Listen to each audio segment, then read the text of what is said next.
Respected Prime Minister, I am Dania Shabu Varghese of Class 10 from Indian School Dasit, Oman. My question is, how do cultural and societal expectations contribute to the pressure students feel during examinations, and how can these external influences be addressed? Thank you. धन्यवाद डैनिया sir. विश्व के सबसे बड़े लोकतंत्र भारत की राजधानी दिल्ली स्थित government Sarvodaya बाल विद्यालय बुराड़ी से मोहम्मद अर्श हमसे ऑनलाइन जुड़ रहे हैं और आपसे अपने मन के संदेह का निवारण चाहते हैं। मोहम्मद अर्श, कृपया अपना प्रश्न पूछिए। माननीय प्रधानमंत्री जी, नमस्कार। मेरा नाम अर्श है। मैं जीएसबीवी बुराड़ी 12th H का छात्र हूं। मेरा आपसे प्रश्न ये है कि हम अपने परिवेश में परीक्षाओं को लेकर नकारात्मक चर्चाओं को कैसे संबोधित कर सकते हैं, जो हमारी पढ़ाई और अच्छा प्रदर्शन करने की क्षमता को महत्वपूर्ण रूप से प्रभावित करती है। क्या छात्रों के लिए अधिक सकारात्मक और सहायक वातावरण बनाने के लिए कदम उठाए जा सकते हैं? धन्यवाद। Thank you Mohammed. ओमान से डानिया शबू और दिल्ली से मोहम्मद अर्श तथा हमारे जैसे अनेक विद्यार्थी समाज और आसपास के लोगों की एक्सपेक्टेशंस के प्रेशर को हैंडल नहीं कर पाते। कृपया उनका मार्गदर्शन करें।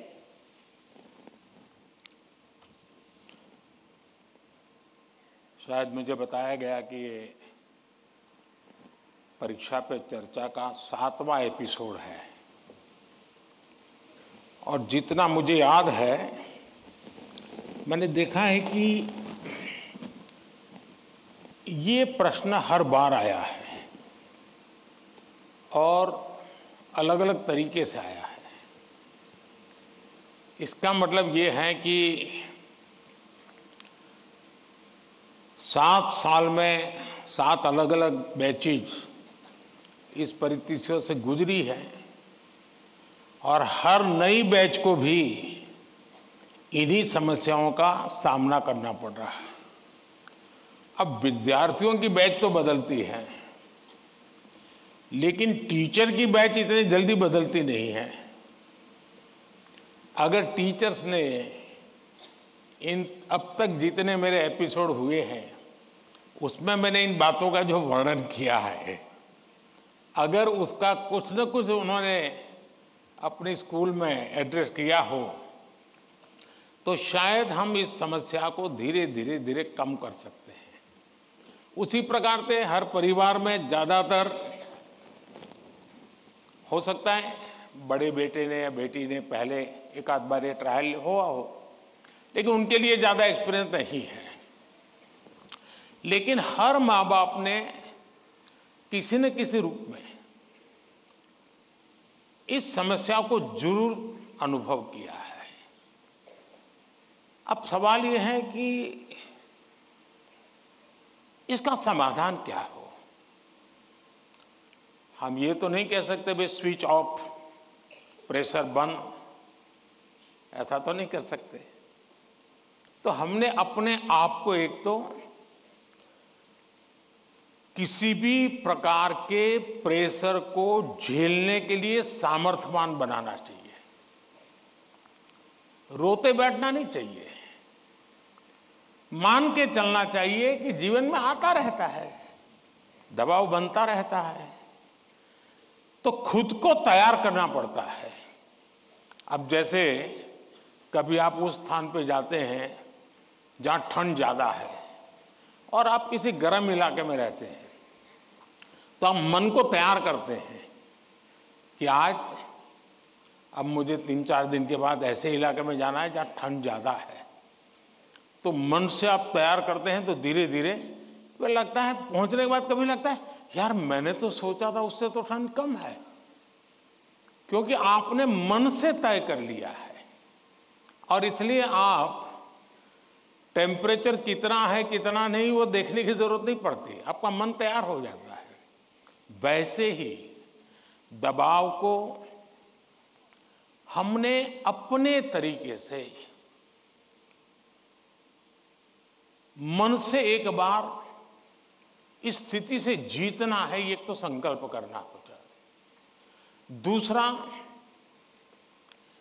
ये जरा दबाव के प्रकार देखें। एक तो दबाव होता है खुद ने ही जो अपने लिए तय करके रखा है कि सुबह 4 बजे उठना ही उठना है, रात को 11 बजे तक पढ़ना ही पढ़ना है, आपने तो इतने आंसर सॉल्व करके ही जीतना है, और बड़ा दबाव खुद ही अनुभव करते हैं। मैं समझता हूं हमने उतना स्ट्रेच नहीं करना चाहिए कि जिसके कारण हमारी एबिलिटी ही टूट जाए। हमने स्लोली इंक्रीमेंट करना चाहिए। चलिए भाई, कल मैंने 7 क्वेश्चन सॉल्व किए थे रात को, आज 8 करूंगा। फिर मुझे वरना मैं 15 तय करूं और 7 ही कर पाऊं तो सुबह उठता है, यार देखो कल तो कर नहीं पाए, आज करूंगा। तो एक खुद भी दबाव के प्रेशर पैदा करते हैं। हमने इसको थोड़ा साइंटिफिक तरीके से कर रहे हैं। दूसरा, माँ बाप प्रेशर पैदा करते हैं, ये क्यों नहीं किया, वो क्यों नहीं किया, क्यों सोता रहा, चलो जल्दी उठते नहीं हो, पता नहीं एग्जाम है, और यहां तक कहते हैं देख वो तेरा दोस्त क्या करता है, तू क्या करता है। ये सुबह शाम जो कमेंट्री चलती है, रनिंग कमेंट्री, और कभी माँ थक जाती है तो पापा की कमेंट्री शुरू होती है, कभी पापा थक जाते हैं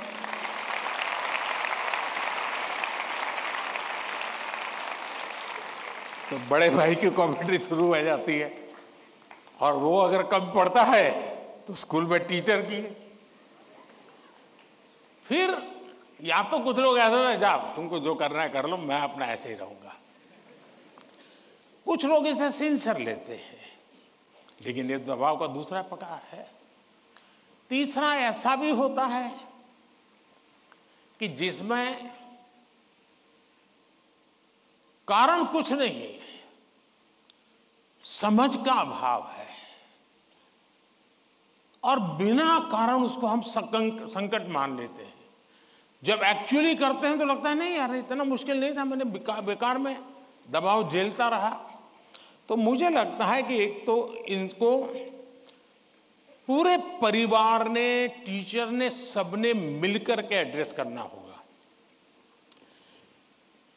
सिर्फ स्टूडेंट एड्रेस कर लेगा, सिर्फ पेरेंट्स एड्रेस कर लेंगे, इतने से बात बननी नहीं है। और मैं मानता हूं कि ये लगातार परिवारों में भी बातचीत होती रहनी चाहिए। हर परिवार ऐसी स्थितियों में कैसे हैंडल करता है उसकी चर्चाएं होनी चाहिए। उसकी एक सिस्टमेटिक थियरी के बजाय हमने धीरे धीरे चीजों को इवॉल्व करना चाहिए। अगर ये इवॉल्व करते हैं तो मुझे पक्का विश्वास है कि हम इन चीजों से बाहर निकल के आते हैं। धन्यवाद।